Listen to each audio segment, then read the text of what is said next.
Paul, hello. Roy, I was wondering, what's your team news for the game this weekend? Well, luckily we've got basically everyone fit. I mean, Tyreek Mitchell went home with a slight cold today, but apart from that, everybody basically is fit, other than the longer term injuries that we've had. So the squad is looking very strong at the moment. How has Christian Benteke been this week after making such a positive input at West Brom? Yeah, he's been good. To be fair to him, he's been good all along. His training performances are always very professional. He always comes to training to do his best and to give of his best, even when things aren't going quite as well for him as they are at present after his 2 goals. So we're delighted for him, really. I think he's worked very hard to get that little bit of success, and we hope now, of course, he's going to build on it. You're facing an in-form Tottenham side. What do you think they are capable of this season? Well, I think it's going to be maybe a slightly tighter league than it was last season, where Liverpool did so well and ran away with it from quite an early stage. I don't see that happening this year. I think the teams around Liverpool, who are still extremely strong, and Man City, who've been strong for the last few years, I think the teams around them now are getting stronger, and if you like, giving them more competition for the glittering prize. So I think that Tottenham will be in and around it all the way through the season. And of course tomorrow, or not tomorrow, it's Sunday. I keep forgetting, for me Saturday is always the day you play football, but I should learn by now that there are Sunday games as well. That on Sunday they're going to see coming to Selhurst Park as another opportunity to cement their position at the top of the table, and we've got to make certain that we're aware of that and that we do everything in our power to stop them. Why do you think Tottenham and Jose Mourinho have been such a good fit so far? Well, I don't think there's any real sort of, what's the right word, mystery around that. They're a big club with big players, and they've taken a very good and experienced and successful manager to lead this group of good players. So it's just the fit is a good one, because it's a very good manager who knows a lot about football and a lot about what he wants to get from his football teams, and a lot of good players for him to work with in order to bring that about. So it's not a mystery in any way. It's just good people at management level and club level, and players in particular, working together. And speaking of a couple of those players, what do you say to your own players about facing Son and Kane? Well, there's no point in building people up in particular before games. I mean, the fact is we can't persuade the players that it will be very easy to play against Son and Kane, because they've shown from the start of the season how dangerous they are. They're very difficult to stop. They score goals. They're constantly on the lookout for runs behind the defence or opportunities to score goals. It's a team effort, really. You try and encourage the team to believe that if we are organised and work together as a team in the way that we're trying to do, we will limit the number of chances these players perhaps get during the course of the game. But it's going to be very difficult to limit them to no chances, and you do know that when you're talking about the level of player that you're talking about now, they don't need many chances. Often 1 or 2 chances a game is enough for them to score goals. And on Harry Kane in particular, we've seen a lot of footage recently of he uses body well to win fouls. He drops much deeper than he did do maybe a few years back. Is that all relevant to your game plan and your approach to facing someone like him?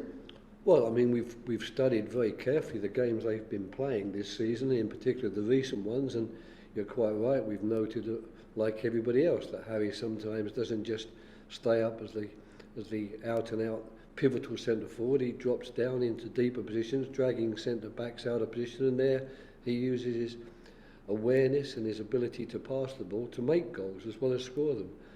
But it hasn't stopped him getting forward again and getting in the box. So, he's really doing the ideal job for his manager and his team.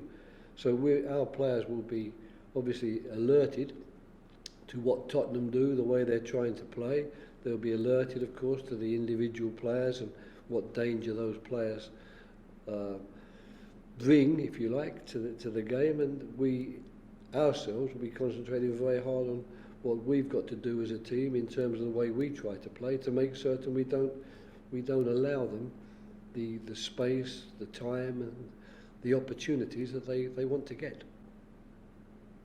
And Roy, as it's topical with one Premier League manager in particular this week, can you tell us your starting 11?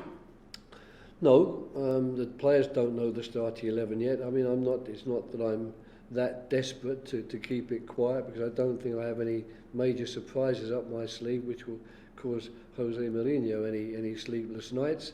But on the other hand, I never announce the team to the press before I've actually spoken to the players, and because the players don't know, I'm afraid you can't know either. I'll give it a go. Just a final one from me, Roy, on a lot of players in the team out of contract at the end of the season, a lot of them maybe the older players in the squad.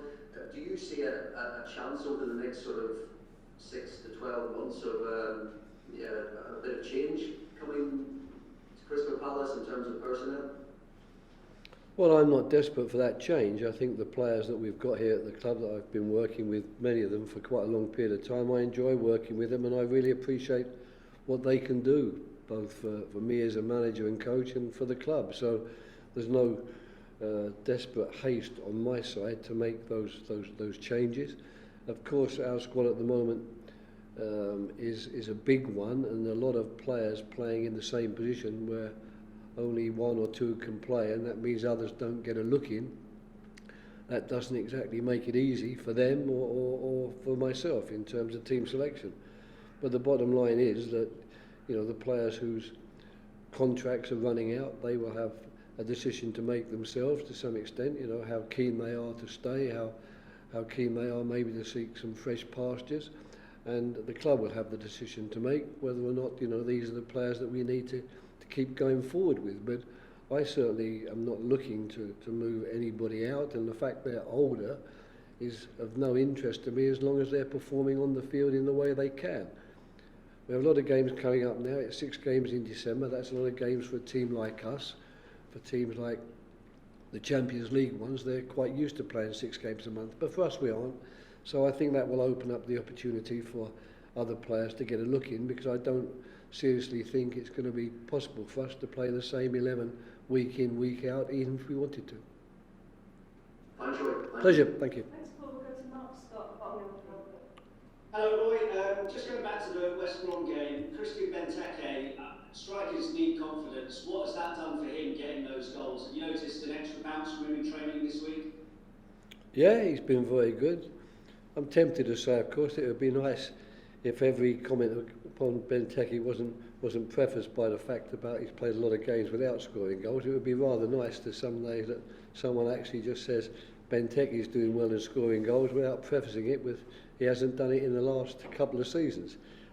We can't change that, and he can't change that. It's what he's doing now that matters, and what he's doing now in training, which led to me wanting to put him back in the team, and then him taking the chance as he did against West Brom. That's all positive news, and we've always known that Christian Benteke is a quality centre forward with an awful lot of strings to his bow, and it was great on last Sunday that he was able to show the world that. Ibarra didn't get a goal, but he was arguably amongst the standout performers against West Brom. Can he maybe take a little bit of the pressure off Wilfred? Because obviously we get a stat all the time about how reliant Palace appear to be on Wilf. Yes, I think so, yeah. I mean, unfortunately that is a stat that hasn't always been as obvious to us as it is to other people. It's like a lot of stats, they are half truths. We've had a lot of games where we've played extremely well without Wilf, but maybe they've been against top teams and we've still lost. But yes, I mean, I think that more importantly, we brought Eberechieze to do a job in that position, and he's showing us at the moment that we made the right decision, because he's definitely looking like a player who can do all the things we're looking for him to do in that position. And of course, being an offensive player and a player who can beat an opponent and find a cutting pass, that would definitely help Wilf, as will of course Christian Benteke and Jeff Schlupp. So I think that those 4 players there all have qualities, all players that we think are capable complementing each other and making life that little bit easier for each other, and most importantly, helping each other to score goals.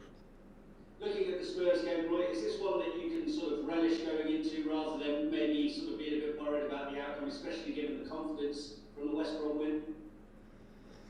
No, unfortunately, I'd like to think that, they're the sort of thoughts that one gets presented with, and you find yourself thinking, yes, wouldn't that be nice if I could relax in this game and not worry about the result because we're playing a team that are expected to beat us. But that doesn't somehow have found its way into my makeup or to my way of thinking. As far as I'm concerned, I shall be as nervous and as anxious and as desirous of getting a result against Tottenham as I was against West Bromwich, albeit that people were telling me West Brom will be easy and Tottenham will be hard.